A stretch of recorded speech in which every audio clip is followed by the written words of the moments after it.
Marilyn Lydia Pinto. How are you? Welcome to the show.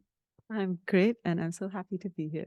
Smarter, Richer, Braver, author of the book and now the podcast. What was that journey like? Was it hard for you to put chapters together? Was it hard for you to leave stuff out? Or was that process easy when it comes to you deciding that this is what you want to do, write about and publish?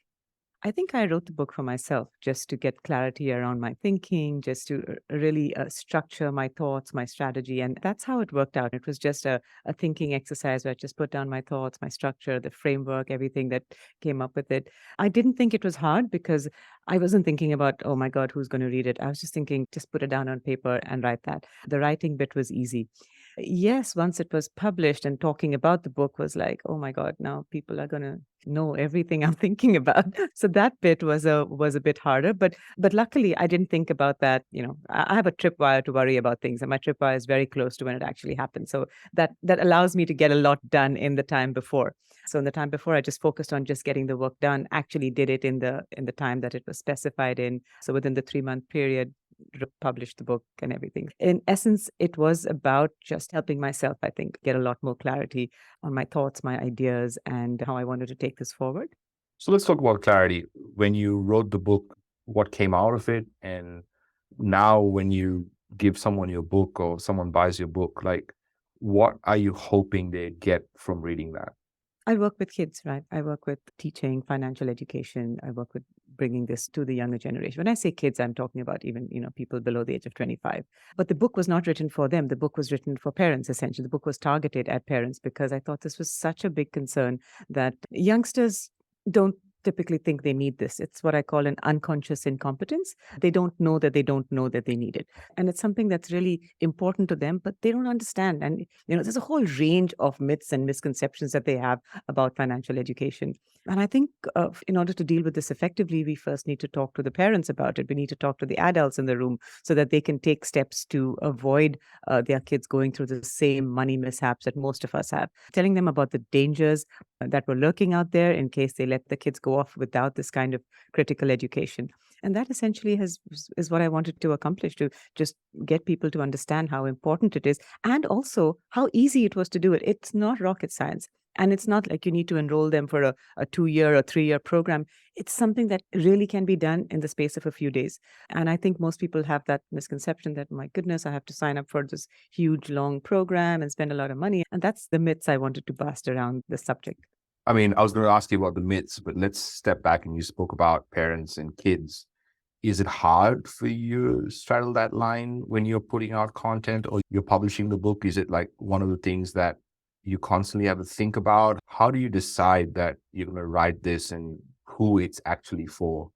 So I'm a parent myself. I got teenage daughters. So I essentially, like I said, was writing it for myself. But like when I said, there's a saying that if there is a book out there you want to read and it's not written, you should write it. And that's exactly what I did. I wish someone had told me this. I wish someone had told me the different concepts, how simple it was, how dangerous it is not to do. And that's essentially what I tried to do in the book. So it wasn't difficult because I was essentially telling this to myself. But in the meanwhile, there are hundreds of students passing out every day without this kind of education. So I thought, I don't just want to write about it, I want to do something about it as well. And that's what we're planning to do. But coming to your question, yes, initially it was about like a B2C. We were talking to parents directly, getting kids to sign up. But since then, we've changed tax. And what we are doing now is we're working with some of the biggest companies around the biggest financial institutions here to sponsor this education for free in schools. That way just allowed us to scale up and scale up massively. So that's really worked for us. And it's something that it's a win-win for all because for the banks, it's a CSR ESG mandate, which is becoming very important to all of these institutions now. For the parents, it's a free program. They aren't paying for it. And the students are thrilled. And for us, it works fantastically as well. We're not, sort of trying to convince each parent or each student to sign up. We're just getting them in batches of 50 or batches of 100, which is fantastic. And so I thought that shift was really important. And maybe I should have considered that earlier. But I also think that we needed to go through the whole process. We needed to get our frameworks in place. And that works on a one-to-one basis. I think the journey was important. It was harder and longer than I would have liked. But then don't we all feel that way? Yeah, I mean, patience is something that we lack a lot in general. And Yeah. as entrepreneurs, it's probably even worse.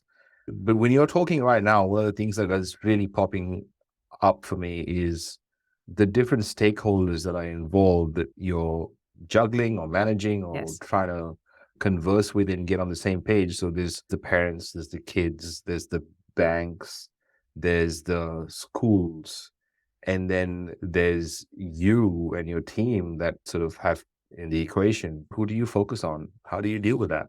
Yeah, as much as I could say it's so easy and we've done it, we're doing it all single-handedly. It's not because you picked on the absolute right thing. This isn't like a single entity doing this, right? It's impossible for a single entity to do.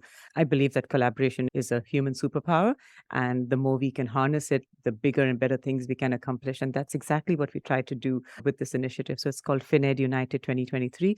Essentially, what this initiative is a multi-stakeholder collaboration. So it's schools, it's universities, it's educational authorities in the UAE, it's financial institutions, it's government bodies, it's the UN Global Social Compact, it's the UNEP-FI, which is the United Nations Environment Program, the Finance Initiative. So it really is a lot of different stakeholders, all of who, the only common thing with the stakeholders is we all have a stake in the future and success of the next generation. And that was the only common thing that's bringing everybody together. We're all leveraging the resources that each person has. So we have the skills to deliver, we have the knowledge and the expertise to deliver. The banks have the capital, the schools have the students, the educational authorities giving us the credibility, saying that, yes, this is something that we support.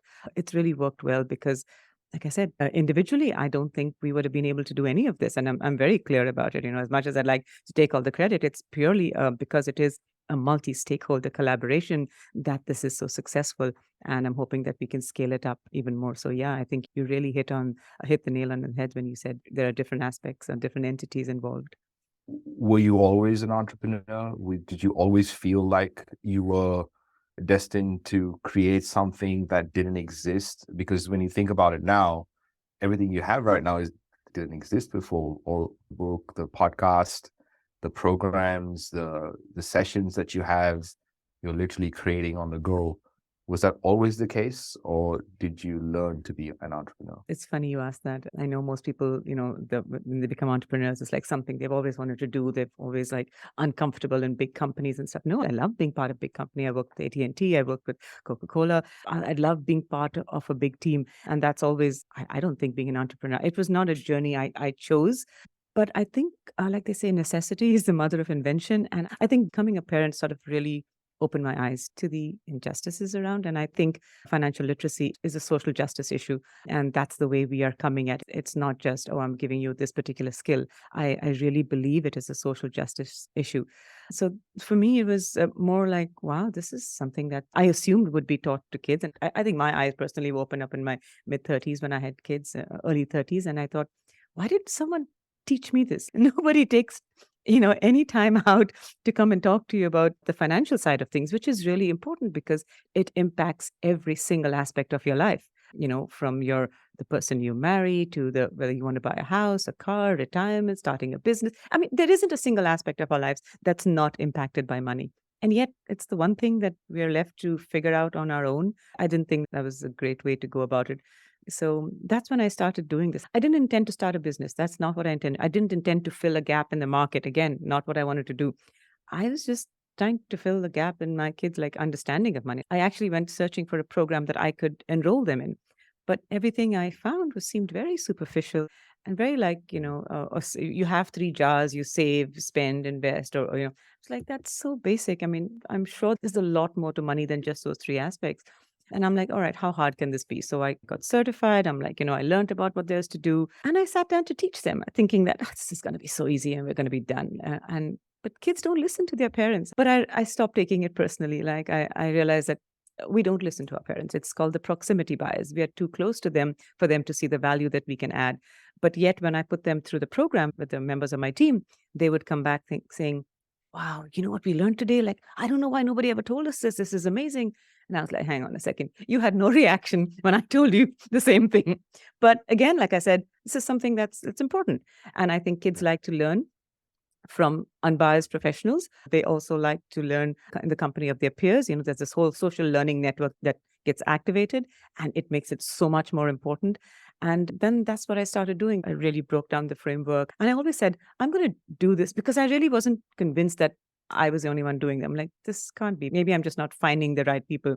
So I thought, I'm going to do this until I find someone who does it better. And it's been 5 years and I haven't found anybody. I don't mean to sound immodest, but I'm just saying it's just that the kind of elements that we bring into teaching about money, it's not just about money. And I think that whole nuanced understanding is very, very important for kids. Like, you can't just tell them, oh, this is what you need to save this. But, we don't need to dumb it down for them. And I think when we dumb it down for them, we do them a big disservice. We tell them it's simple, but it's not easy. The principles of personal finance are really easy, right? I mean, everyone understands, live below your means and have an emergency fund. I mean, you can actually tell someone in 5 sentences what they need to do, but are they going to do it?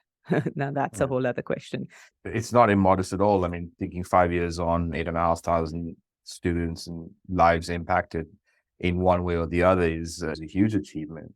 And proximity bias is very evident if you have a partner of any sort.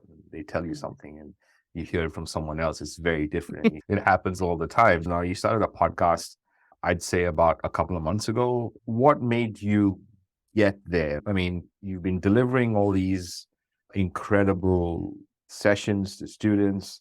Why a podcast? And especially, I mean, does that have anything to do with the proximity bias to be able to, take that away and kind of allow them to consume in their own time? What was the motivation behind the podcast?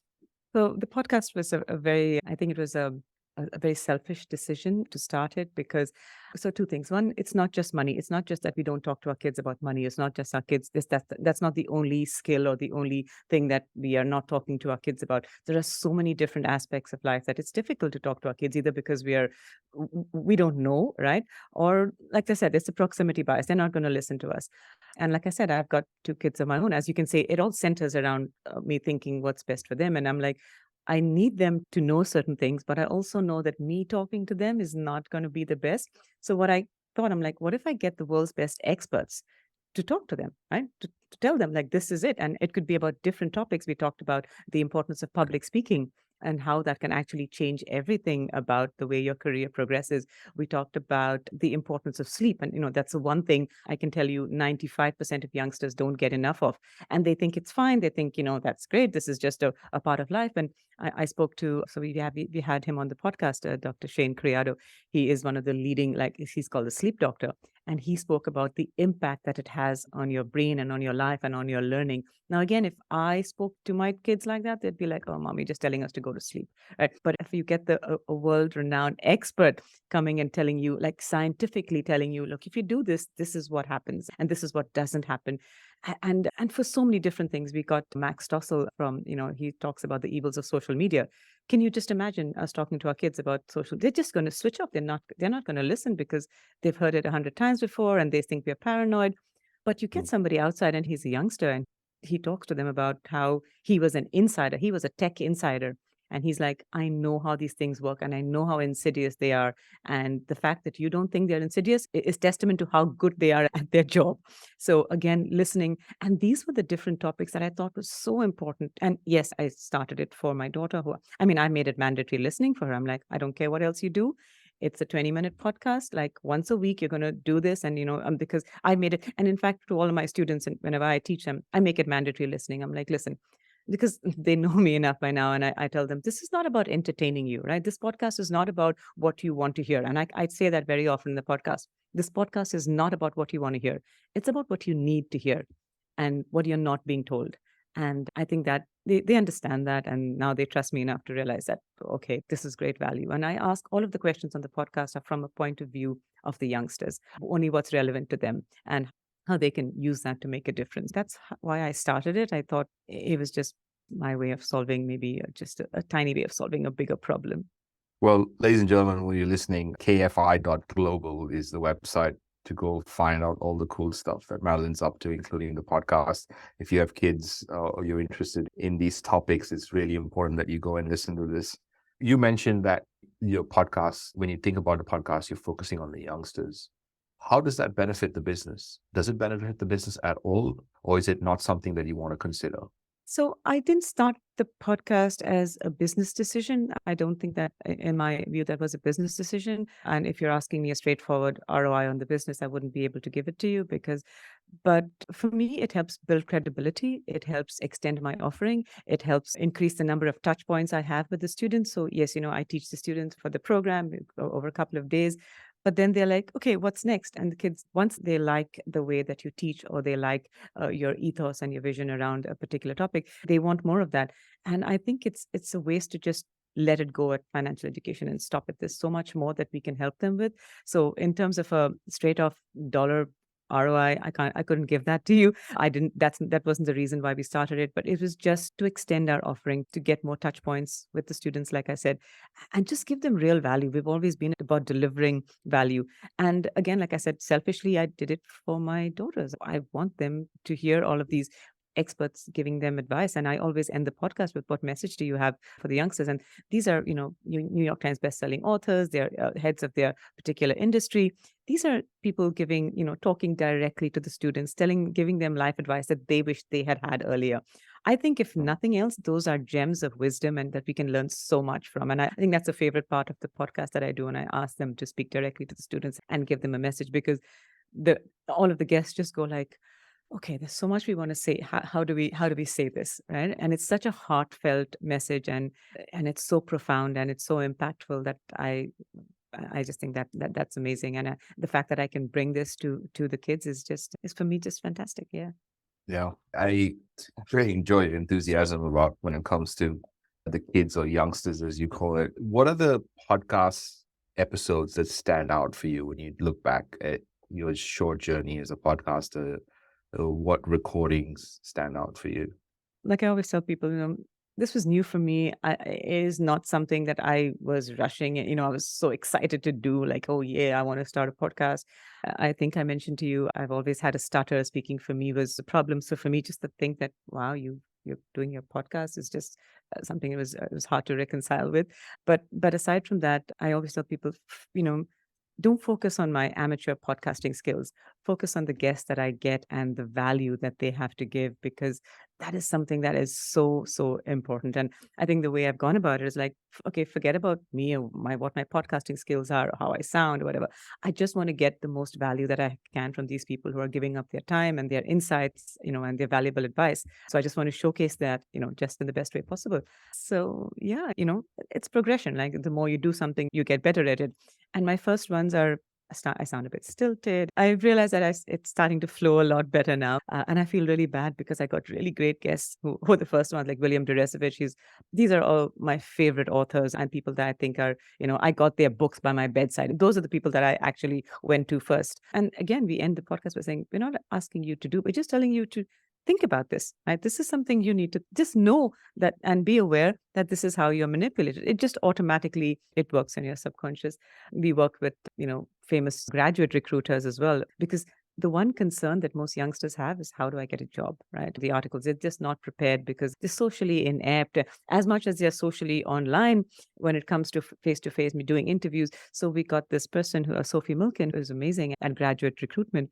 And she gave them like, it's a wealth of information as to how to show up for an interview. Just so many different tips and tricks and strategies that I think was so helpful. And that, I mean, if I was 17, I would have just like, it's just something I would have, binged on. So yeah, so each of the episodes focus on a different aspect. We had Dr. Mark McConville, who talks about the journey of adulting.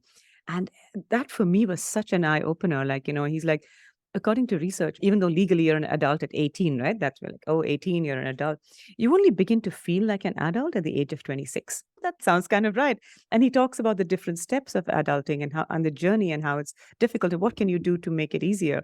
So, like I said, every episode is something different. If they were all about the same topic, I would say, oh yeah, well, I like this one because he spoke about that aspect better than anybody else. But every aspect is different. It's a bit Mm. difficult to choose. I'm glad I asked the question. But when you're talking about public speaking and public speaking as a child, I mean, I went to Don Bosco Panjim, which you would know very well. And I'm so grateful that I went to that school, because Don Bosco is one of the few schools that had all the sport and all the extracurricular activities. I was captain of the debate team, captain of the general knowledge team, captain of the elocution team. I was on stage when I was really young. And a lot of people ask me right now, how do you speak on stage? Like, when you go to any coaching classes, or who did you learn from?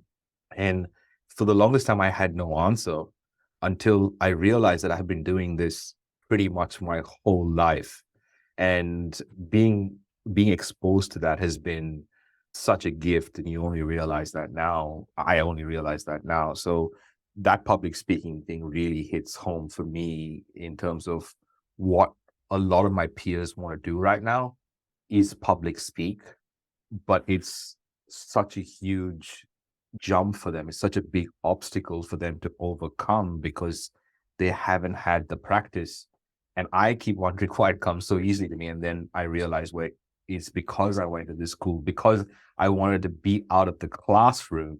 That's why I enrolled in all these things that allowed me to do that. I think there's something else there that you're missing out. It's also because you've been doing it since you were young. And I think any skill that we learn when we are young, we have the time to hone it. We have the time to compound the effects, your time to get better at it. And that's a key aspect. And that's the key reason why we're doing this, or we're telling these youngsters to start now, so that by the time they're in their mid 20s and 30s, which is when all of these skills are going to come together and really boost their career, they're already good at it, right? You don't have to wait. What you said was exactly true. You were doing it since you were young. It's ingrained. It's part of your DNA now. You speak naturally. And these are the kind of skills that we wanted to, even with money. The earlier you learn about it, it's easier to teach someone earlier, because you're not getting rid of stuff. You're just sort of ingraining it into them. And which is why I think it's so easy to teach kids anything, because their minds are like, you can just mold it the way you want it. You can hardwire it. And as a teenager, like right up to the age of 25, your brain is still growing. That is the time for it that's the time for you to ingrain all of these skills and all of this knowledge, because anything that you want to do for the rest of your life, you need to start doing at that age. There's an Arabic proverb which says, what's taught in youth is carved in stone. And if you think about that, it just encapsulates exactly what I'm trying to do. And I know that if we teach it to them now, it is going to become a lifetime habit. It's going to be ingrained. It's going to be second nature to them. They're going to go from unconscious incompetence to unconscious competence. They're not even going to know that they are using this particular skill. It's just going to be an automatic thing, which, as you've said, is become, for you, speaking has become automatic because you started it when you were so young. So you're a perfect example of what I'm trying to do. Yeah, because I only remember that because yesterday a couple of people asked me, are you ready? Are you prepared? Are you nervous? And I never considered any of those three questions at all. And then we were talking about public speaking. I was like, oh, that's so true, because it only came out in the journal that I was in one of the mornings. And I was like, oh, that's why it comes so naturally to me. When you started this podcast, and now that you're, a few months in, actually, you're still a very, very young podcaster. What are the things that you never thought of that have happened, or if any of that has happened as a result of having this podcast platform? So I just got a mail from podstatus.com, which says that we are the fourth ranked podcast in the kids in education in the UAE and number 3 in Oman. I actually thought that was a fake email. I'm like, okay, this is a scam or something. I think the fact that, because like I said, when I'm doing it, I was thinking about, oh, great, I didn't have these particular strategic objectives that I want to achieve, because I'm doing it because I'm like, I just wanted to deliver value. And I think I had a single-minded focus on every episode is 20 minutes of a teenager's time. And if 20 minutes is a lot of time to a teenager, the time that they could be doing so many other things. So I wanted to ensure that those 20 minutes, 25 minutes were really impactful, and we delivered real value for it. I didn't plan on, I want to, rank top of the podcast rankings, or I wanted to get this business come in because of this. But I think having the single-minded focus of just delivering value, that itself, if I'm able to do that, that's what I wanted to do. And it's also got me more touch points with the kids, which is great. Also thinking about all the people you mentioned when I asked you about the question of the episodes that stand out, I wonder if not for the podcast, whether you would have had the Of opportunity. course, yes. And again, this is a selfish one. These are my personal favorite people in the world who I would never have got a chance to talk to personally. And I spend like the first 1 minute like fangirling. I'm like, wow, I can't believe I'm actually talking to you. That's a really good point, actually, because the couple of things I want to say. First of all, I have never met someone that's such a voracious reader of books. You're literally on another level. I thought I read a lot of books. You outpace me, I don't know, probably 10 times. So I wanted to give you credit for that. And that's probably Thank you. because you trained yourself a lot young in life to to read a lot, and that's probably why you're like this. And as a podcaster, one of the things that as business owners, we're all learning to be podcasters. We're not podcasters learning to be business owners. Then we can't seem to separate our selfish reasons from the audience that we're serving. But you, from the very start, you've been very vigilant about that. What are other things that you have, maybe advice for new people thinking about starting a podcast? You need to target your audience really well. I'm not targeting everybody. I'm not targeting all ages. I'm very clear about the people that I'm targeting. My age group, my demographic is very, very clear. And that just makes it easier for you. It makes it easier for your content to be more targeted. It makes it more palatable for your listeners as well. Because if I was talking to all ages, and then some I'm talking to parents, I'm giving advice to parents, I'm giving advice to kids, then it just becomes, the kids think, okay, it's not special for me. Here, every podcast, I'm addressing them specifically. I'm addressing their concerns specifically. I'm telling them this is how you can do it. And they feel, wow, okay, she's talking to me. This is about me. This is everything is, and I think that makes a big difference when you're able to niche down and really segment your audience. Yeah, delivering value is another thing. Like, I don't know if it's a good or a bad thing, but I'm not like, oh, I need to have one drop every week because that's just the schedule. I'm like, if I only want to drop episodes, and I'm only going to approach people if I think there's some real value to that, because I really value my listeners' time. And I just don't want to stick to a schedule because that's the best algorithm to do it. And I don't know whether that's good or bad. I'm just telling you what I'm doing. Yeah. I've also done research and what value they can add to the youngsters, right? I know that these are guys who can maybe make things very simple and give it to the youngsters. So if I'm asking someone to be in the podcast, they have to sort of fit those two criteria in. What else do I think? Yeah, I think don't think about it too much. Don't overthink it. And the reason, like, I know we started talking in May, and for 1 month I was overthinking it, and I just thought, just do it. It's, like they say, the things that we regret most in the lives are the things that we didn't do. I didn't want that to be, oh, I should have started a podcast. I'd rather be, I started, I bombed, and hey, yeah, it's out there for everybody to see. And don't aim for perfection as well, because we want everything to be perfect, and after every episode to be perfect, and or even before we start off, we want to start off from a 10. I don't think that's possible. It's a journey, and only your 100th reiteration of it is going to be 100 times better than your first. But you need to reach there, so you need to get rid of those preconceptions that I need to be perfect.